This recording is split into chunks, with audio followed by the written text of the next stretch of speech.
Berdasarkan survei yang dilakukan oleh Asosiasi Pengguna Jasa Internet Indonesia atau yang biasa disingkat dengan APJII, pada tahun 2018 menunjukkan kepemilikan telepon genggam di Indonesia sebanyak 355 juta dan jumlah pengguna internet sebanyak 171 juta jiwa. Jika melihat ke belakang, pada tahun 2010, angka penetrasi internet Indonesia hanya 50 juta jiwa. Hal tersebut menunjukkan tingginya peningkatan penetrasi TIK hingga 3 kali lipat hanya dalam waktu tidak sampai 1 dekade.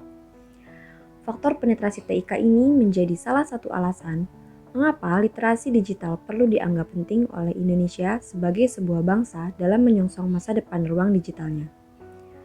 Selain tingginya penetrasi teknologi dan informasi dan telekomunikasi, komersialisasi data, derasnya arus informasi yang beredar, perkembangan teknologi, dan peluang pemberdayaan masyarakat juga merupakan faktor lain yang mendukung pembentukan ruang digital di Indonesia.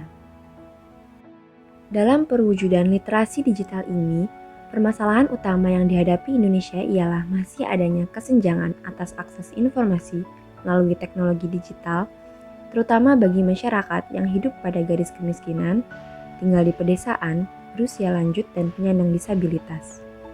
Pada survei APJII pada tahun 2017, menggambarkan angka penetrasi internet di perkotaan dan pedesaan ialah 72,41% versus 48,25%.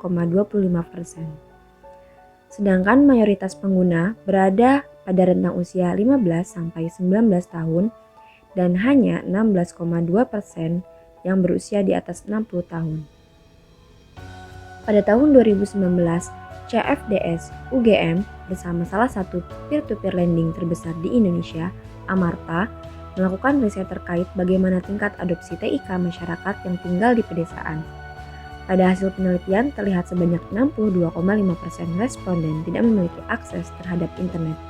Sisanya sebanyak 37,5% memiliki akses internet untuk kebutuhan media sosial sebagai sarana hiburan dan telekomunikasi. Dari hasil penelitian tersebut juga dapat terlihat bagaimana ketidakpemilikan gawai cenderung semakin besar pada responden dengan usia lebih tua. Hal yang sama juga terjadi pada tingkat pendidikan yang lebih rendah. Punya telepon genggam Ki bikin susah. Saya nggak ngerti cara makainya gimana. Saya malas belajar pakai telepon pintar, terlalu ribet. Inilah kami, solusi cerdas di tengah masyarakat menghadirkan informasi yang bermanfaat. Cerdas atau Cerita Desa dan Masyarakatnya merupakan platform digital yang berfungsi sebagai media pengembangan informasi yang dapat diakses masyarakat luas untuk memperoleh banyak ilmu pengetahuan dan informasi baru serta turut serta dalam perwujudan literasi digital di Indonesia. Saat ini, produk cerdas berbentuk majalah cetak dan sosial media di Instagram @cerdasmagazine serta dalam tahap pengembangan untuk diwujudkan dalam platform website www.literasicerdas.com. Majalah cerdas bertujuan untuk membantu pedesaan atau masyarakat daerah untuk menyebarluaskan informasi keunikan, keindahan, keberagaman, ataupun sumber daya yang menarik dari desa atau daerah tersebut.